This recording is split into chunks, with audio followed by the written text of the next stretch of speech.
आज या महायलगार सभेला आपल्या सर्वांचे नेते आदरणीय छगन भुजबळ साहेब बीड मध्ये आलेत।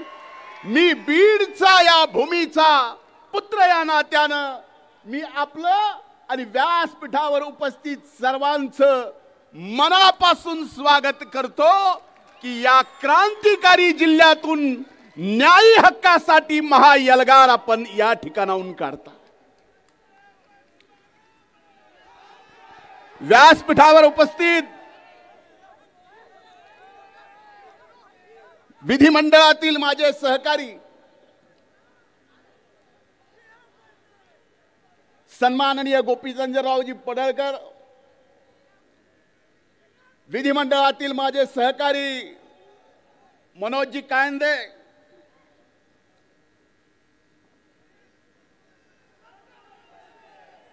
अरे ज्याची खोलायची तेवढं तर मला बोलू द्या, पुन्हा तुम्ही बोला। 2-2.5 महिने गप्पच होतो।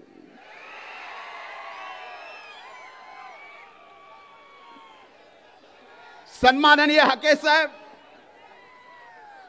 व्यासपीठावर उपस्थित सर्वांची नावं मला घेता येतील।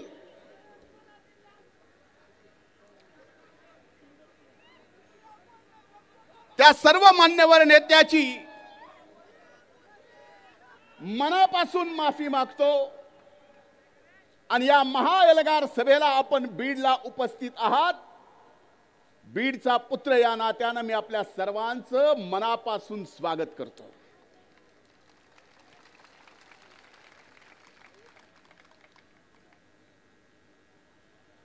आज मी या व्यासपीठावर उभा आहे।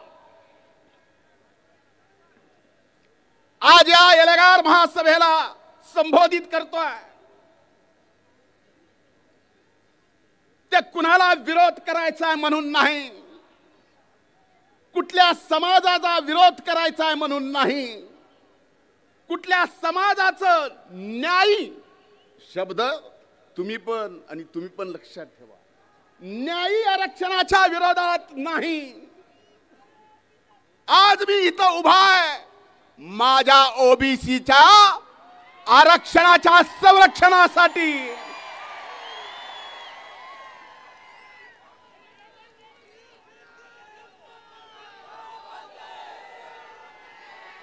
भुजबळ साहेब, आमच्यासाठी आपण वडिलकीचा आधार आहात, आमचे मार्गदर्शक आहात, आमचे नेते आहात।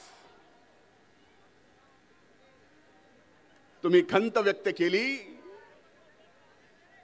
की स्वर्गीय मुंडे साहेब जर आज हयात असते तर ही वेळ आली नसती। स्वर्गीय मुंडे साहेबांची बरोबरीन जबाबदारी कोणी घेऊ शकत नाही, पण ओबीसीच्या न्यायी हक्कासाठी आपण हयात घातली। आपला कार्यकर्ता इथं आज या सभेला संबोधित करतोय, आपल्या सोबत आहे, आपण आपले नेते।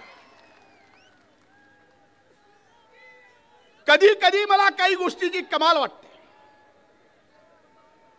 मला काल रात्री 2 वाजता 2 वाजून काही मिनिट झाले असतील, आता सगळीकडेच मित्र आहेत, फोन गेला,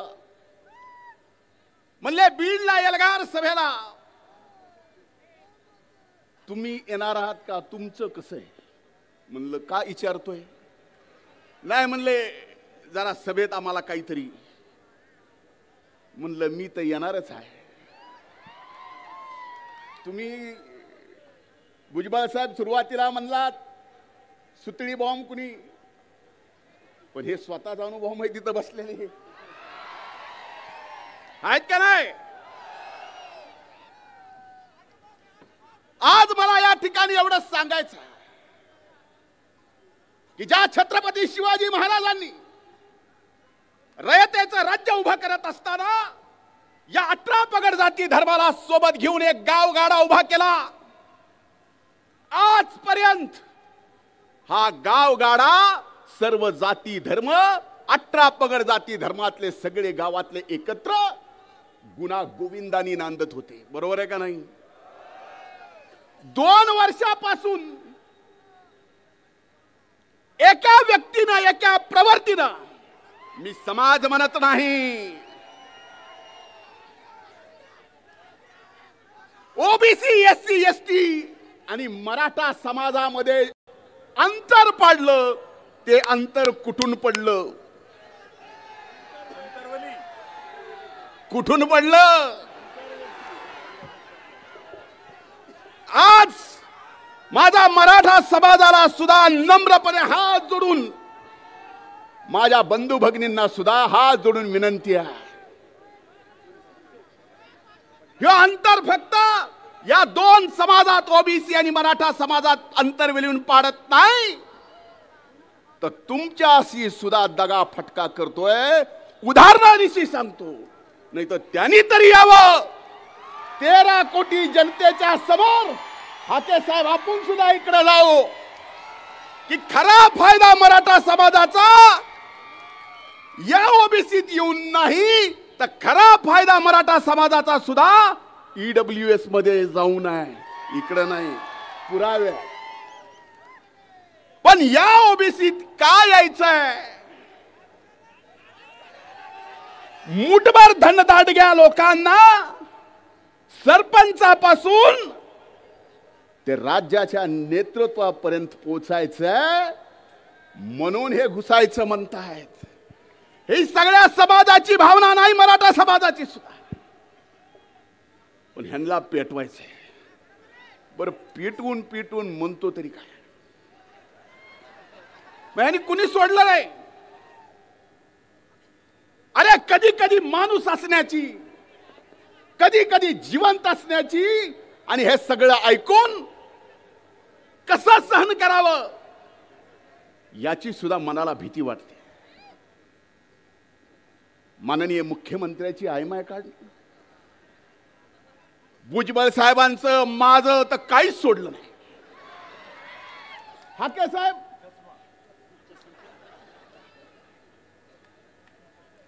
मला तर कधीपासून पाडितोच म्हणतो, पाडितोच म्हणतो. भुजबळ साहेबालाही म्हणतो पाडितोच पाडितोच. अरे 1,42,000 मतांनी आलो, पाडितो पाडितो म्हणतो. हे बोलणार नव्हतं.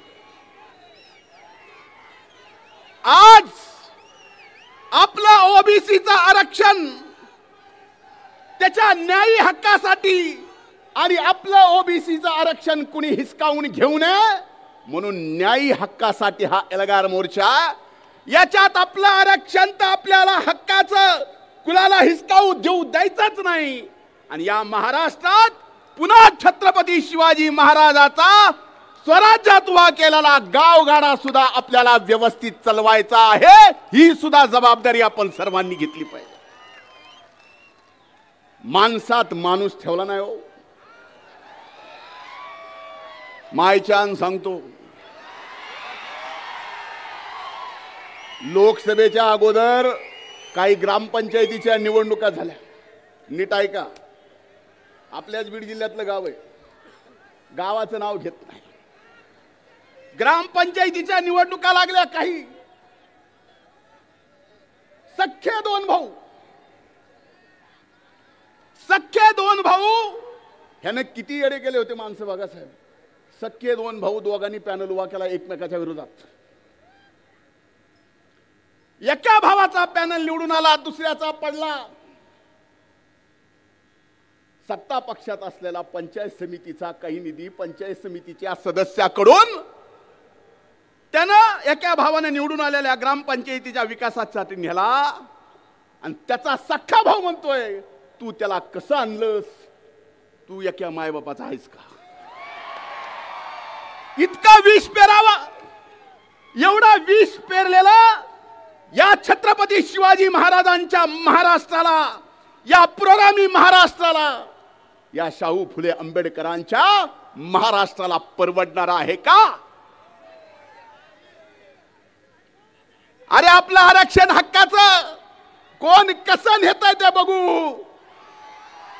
अपने पास अपनी ताकत भुजबळ साहेब आहेत. आणि आपण सर्वजण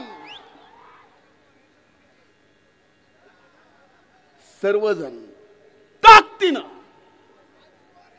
नाही तर एवढे आलात, ही अभूतपूर्व ऐतिहासिक सभा आहे आणि ती सभा सुद्धा छत्रपती संभाजी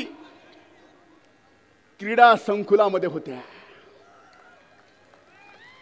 या हक्काच्या, न्यायाच्या, ओबीसीच्या आरक्षणाच्या संरक्षणाची लढाईची सुरुवात ही छत्रपती संभाजीनगरच्या संभाजी क्रीडा संकुलाच्या इथून होत्या.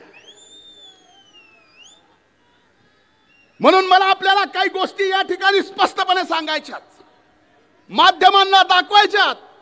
मी एका सभेत बोललो की एमपीएससीचा निकाल मागचा काय लागला, त्यात ओबीसी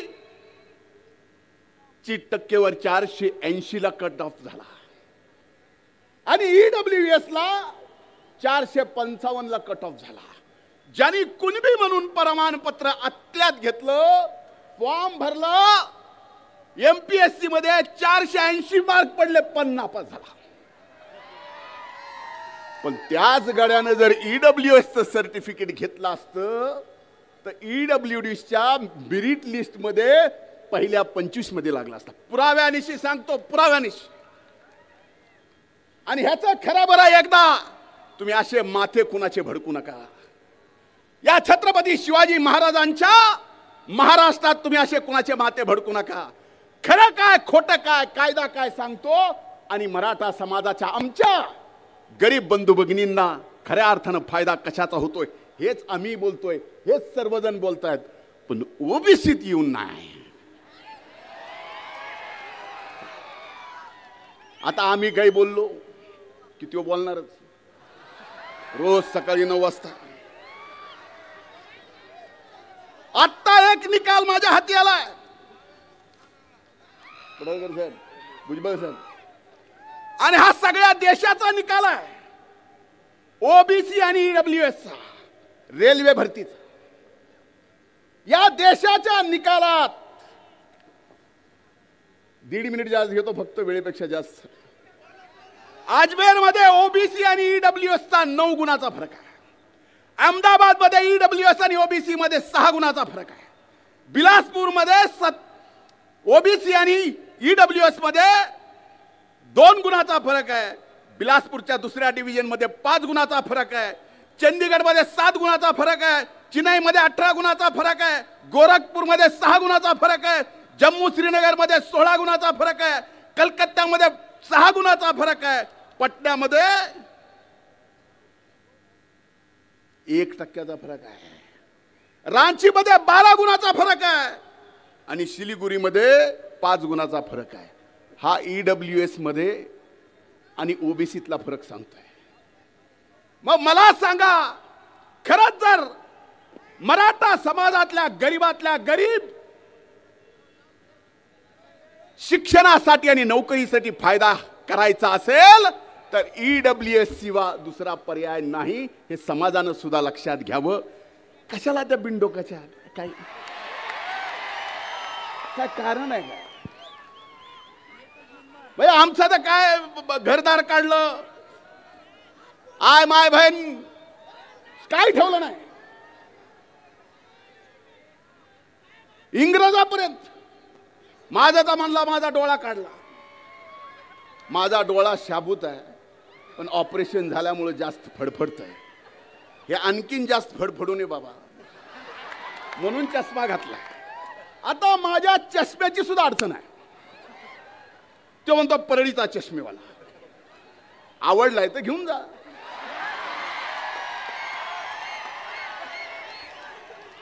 पण ओपून दिसल का नाही मला माहित नाही.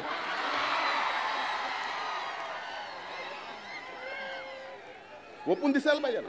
ओपून म्हणजे आपल्याला कळालं ना आपली भाषा. पण त्यांना जगत्याला वाचत असल की आपणच लय वाचाळ आहेत, समजायचं कारण नाही. मी तर बाबा हो,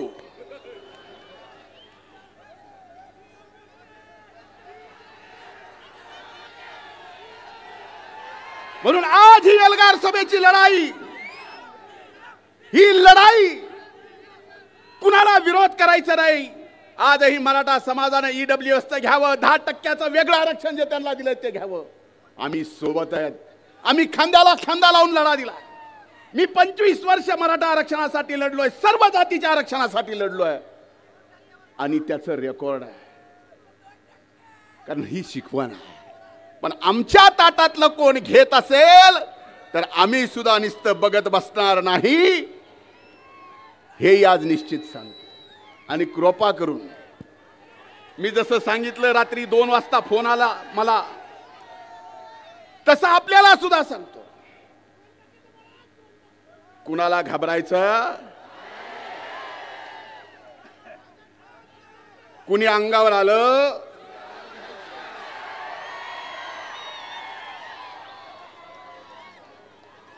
म्हणजे पडळकर साहेब, हाके साहेब किती डोकेबाज माणूस म्हणायचा. दसऱ्याचा मेळावा संपला रे संपला की ते म्हणले धनगराचं आरक्षण 94ला जे भटक्यात दिले काढून टाका, 94चा GR रद्द करा. ह्याला GR तरी कळत असेल नीट. धनगराचा काढा म्हणला, पुन्हा म्हणला वंजाऱ्याचा बी काढा 2%. अरे काय काढा, अरे द्यायचं सांगा, न्यायानं हक्काचं मागायचं सांगा. हा छत्रपती शिवाजी महाराजांचा महाराष्ट्राचं आहे. काही बोलून जमणार नाही. काही दिवस माणसं तुम्ही एडे करताल, पण खऱ्याला खरं आणि खोट्याला खोटं आज ना उद्या हे कळणार आहे. त्यामुळे आज व्यासपीठावर उपस्थित आम्ही सगळेजण या छत्रपती संभाजी क्रीडा संकुलावर शपथ घेतोय. तुम्ही घ्या. आपसातले तंटे बाजूला ठेवा. आता येणाऱ्या नगरपंचायत, नगरपालिका, जिल्हा परिषद, पंचायत समितीच्या निवडणुका आहेत. मी स्टेजवर बघतोय, इतर आरक्षणाच्या वेळी अनेक लोकप्रतिनिधी समर्थन देण्यासाठी स्टेजवर येतात, पण बीड जिल्ह्यातला लोकप्रतिनिधी ज्यांनी आम्हीच मत देऊन निवडून आणलो, आम्हीच का त्यांना ओबीसीचा आज हित वाटत नाही. म्हणून एक लक्षात घ्या, उद्या पंचायत समिती, जिल्हा परिषदेच्या निवडणुकीला आपसातच हबूक ठुकीत बसताल. तसं करू नका. मनोहर धांडे सर म्हणले, तुम्हीच बोलला,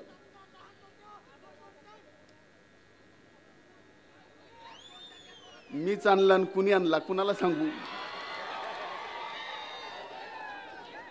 आता काही जण उरावर घ्यायची सवय लागलेली असले घेतले, आता काय करू. उगाच नाही घेतले, पक्षनिष्ठेसाठी घेतले. उगाच नाही, पक्षनिष्ठेसाठी घेतले. पण एकच सांगतो, आजच्या या सभेतून आपल्या आपल्या गावाला जाताना, आपल्या गावात जाताना आपल्याला तो गाव गाडा सुद्धा सांभाळायचा आहे. आपल्याला कुणाचा, समाजाचा द्वेष नाही करायचा. आपला द्वेष, आपला राग, आपला संताप एक व्यक्ती आणि एक प्रवृत्तीला आहे, बाकी कुणाला नाही. आणि येणाऱ्या जिल्हा परिषद, पंचायत समितीत दाखवून देऊ. बरोबर आहे का नाही.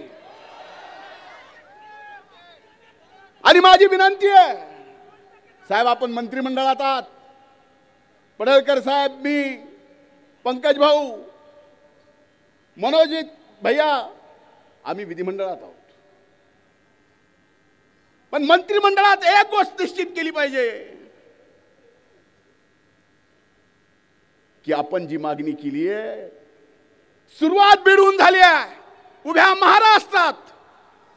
आता या केंद्र सरकारनं तर जातनिहाय गणना करायचा निर्णय घेतलाय. पण करत असताना महाराष्ट्रानं त्याच्या अगोदर राज्याला सुद्धा करता येतो. तो अगोदर महाराष्ट्रानं सुद्धा लवकरात लवकर एकदा हिशोबच करून टाकावा. हे एवढा, ते तेवढा, ते तेवढा, ते तेवढा. पुन्हा भांडण नको आणि भांडण लावणार आता मुळीच नको.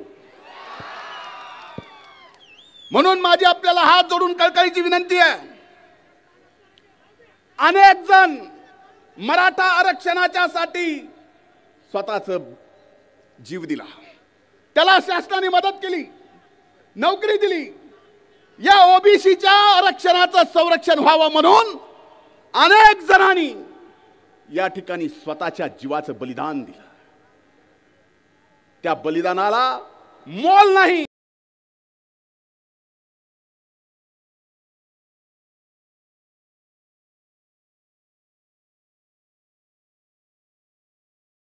हिशोबच करून टाकावा, हे स्वतःच्या जीवाचं बलिदान दिलं. त्या बलिदानाला मोल नाही. पण भुजबळ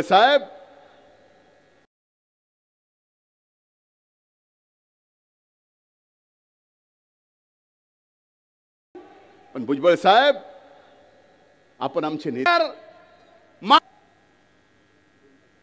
एक फोटो आहे, कसला आहे, कसा आहे, काय, ही निस्ती मूठ नाही, ही वज्र मूठ आहे. सगळ्यांनी वर करा.